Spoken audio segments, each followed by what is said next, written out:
చాలా చాలా బాగా అయింది. ఆయన కృప ఉంటే అది నాకనే స్పెషల్ ఏం కాదు, కానీ ఎలాంటి వాళ్ళకైనా చాలా బాగా అవుతుంది. నేనైతే చాలా అంటే ఆల్మోస్ట్ ఒక 2 hours అయిపోయింది. ఎవ్రీ ఇయర్లో ఏదో 6 months వన్స్ వచ్చేదాన్ని స్వామిని దర్శించుకోవడానికి, కానీ ఇప్పుడు 2 hours అయిపోయింది నేను వచ్చి. కానీ ఐఎమ్ వెరీ వెరీ హ్యాపీ అనమాట. ఆ భగవంతుని చాలా చాలా దగ్గర నుంచి చూశాను. ఆయన అనుమతి లేనిది ఎవరు ఈ కొండ పైకి కూడా రాలేరు అనేది మనం అందరం వింటున్నది. అంత పవర్ గల గాడు మన వెంకటేశ్వర స్వామి. కానీ చాలా దగ్గర నుంచి చూసే అదృష్టం నాకు కలిగినందుకు నాకు చాలా ఆనందంగా ఉంది.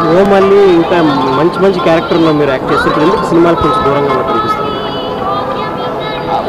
మళ్ళీ సినిమా తర్వాత ఓకే ఏదో ప్రజలకి సర్వీస్ ఇవ్వాలి అనే ఒక ఉద్దేశంతో ఏమిటంటే కొంచెం పొలిటికల్ సైడ్ వెళ్ళాను. కానీ అది ఆ స్వామివారి అంటే నేను ఇప్పుడు ఏం నమ్ముతున్నానంటే ఆ స్వామివారి కృప ఉన్నంత వరకు, ఆయన పర్మిషన్ ఇచ్చేంత వరకు అంటే నేనేదో సర్వీస్ ఇవ్వాలని.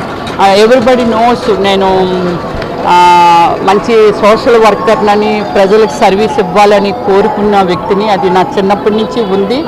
నాకు నేనుగా ఇండివిజువల్గా నా లైఫ్లో మంచిగా సెటిల్ అయిన తర్వాత గత 13 years నుంచి నేను ఒక తారతమ్యాలు లేకుండా, భాషాభేదం లేకుండా, అలాగే కులమతాలు లేకుండా నేను కొంచెం అంటే ప్రజలకు సర్వీస్ ఇస్తున్నాను.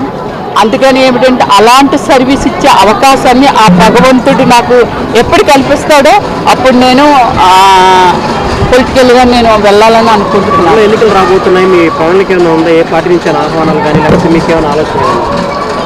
అంటే ఏం లేదండి, చెప్పాను కదా ఇప్పుడు దేవుడి గురించి చెప్పాను. ఇప్పుడు దేవుడి సన్నిధిలో ఉన్నాను, మన వెంకటేశ్వర స్వామి సన్నిధిలో. ఆయన పర్మిషన్ ఇచ్చేంత వరకు నేను కాదు ఎవరు ఏం చేయలేను. నన్ను ఎప్పుడు ఆయన దారి చూపిస్తారు, ఎప్పుడు నన్ను కూర్చోబెడతారో, ప్రజలకి నువ్వు సేవ చేసే అవకాశం వచ్చిందమ్మని ఎప్పుడు డిసైడ్ చేస్తారో ఆ గాడు, అప్పుడే నాకు ముందుకెళ్తాను. Thank you.